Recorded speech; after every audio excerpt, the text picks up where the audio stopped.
அரசியல் விமர்சகர் திரு ரமேஷ் சேதுராமன் அவர்கள் இணைந்திருக்கிறார். சார் வணக்கம், இணைப்பில் வந்ததுக்கு நன்றி.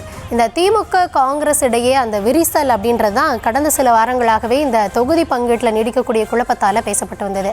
ஆனால் இன்னைக்குள்ள முடிவு எட்டப்பட்டு விடும் அப்படின்றத பல விமர்சகர்களும் பத்திரிகையாளர்களும் சொல்றாங்க.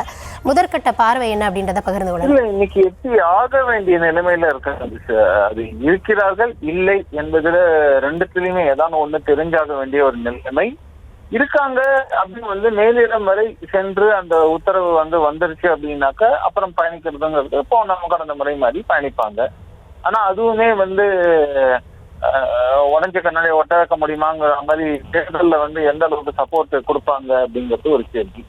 ரெண்டாவது, இதுல அதிகப்படியாக இவங்க கேட்கறாங்க சீட்டுனாக்க எப்பயும் காங்கிரஸ் இந்த வாட்டி 3-4 விஷயத்தினால அவங்க அதிகப்படியான சீட் கேட்கறாங்க. ஒண்ணு, பாஜக அதிமுக தரப்புல இருந்து நிறைய சீட்டு கேட்கறாங்க அப்படின்னு வருது. அப்ப நாங்க ஏன் கேட்க கூடாது, நாங்களும் ஒரு நேஷனல் பார்ட்டி தானே அப்படிங்கிற மாதிரியான ஒண்ணு.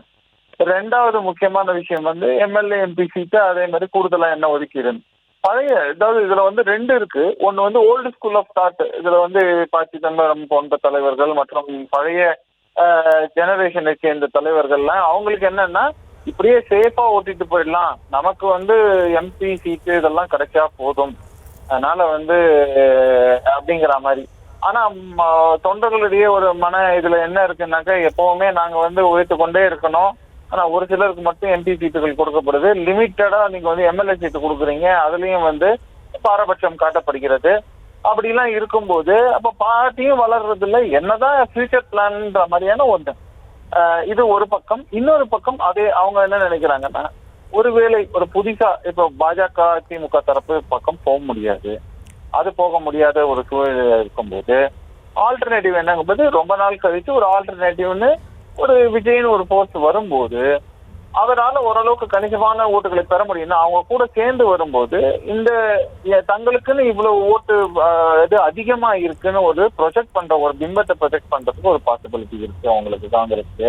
இன்னொன்னு அதிகப்படியாக சீட்டு வாங்கலாம், அது ஜெயிக்கிறோம் தோக்குறவங்க தான் வேற, ஏன்னா ஜெயிச்சா மட்டும் என்ன பண்ணிட்டோம் அப்படின்னு பல பேர் கேள்வி கேட்கறாங்க.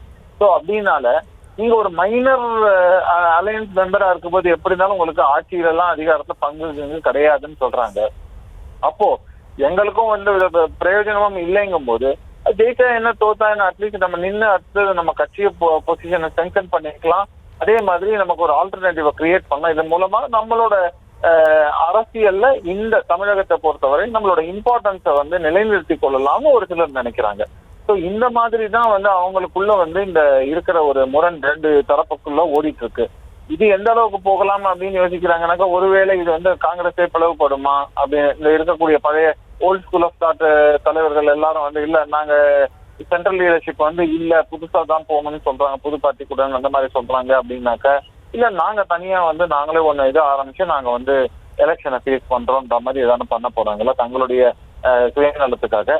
இல்லைன்னா இறுதியாக எல்லாரும் கலந்து ஆலோசித்து ஒரே ஒரு டிசிஷன் எடுத்து அந்த ஒற்றை டைரக்ஷன், இது இந்த பக்கம் திமுக பக்கமோ இல்லைன்னா தாவேகா பக்கமோ பயணிக்க போறாங்களாங்கிறதெல்லாம் இனிமேதான் நம்ம பொறுத்திருந்து பார்க்கணும். சார், நீங்க சொல்ற மாதிரியே இன்னைக்கு இந்த பேச்சுவார்த்தைக்கு பிறகு இன்னைக்குள்ள முடிவு என்ன அப்படின்றது நமக்கு அப்புறமா தான் தெரியும். ஆனாலும் சப்போஸ் எலெக்ஷனுக்காக ராஜ்யசபா எம்பி சீட்டுக்காக நீங்க இதுக்கு இது நாமினேஷன் தாக்கல் செய்ய வேண்டும்ங்கிறதுனாலதான் இந்த முக்கியத்துவம் குறிப்பா பாத்தீங்கன்னா. காரணம் என்னன்னாக்கா, நீங்க எப்படி இருந்தாலும் அந்த இதை ஃபேஸ் பண்ணி ஆகணும் அப்படிங்கிற ஒரே ஒரு நோக்கத்தினாலதான் இதை சொல்லியிருக்காங்க. நன்றி சார், இணைப்பில் உங்கள் தரப்பு பார்வை பகிர்ந்து கொண்டமைக்கு நன்றி.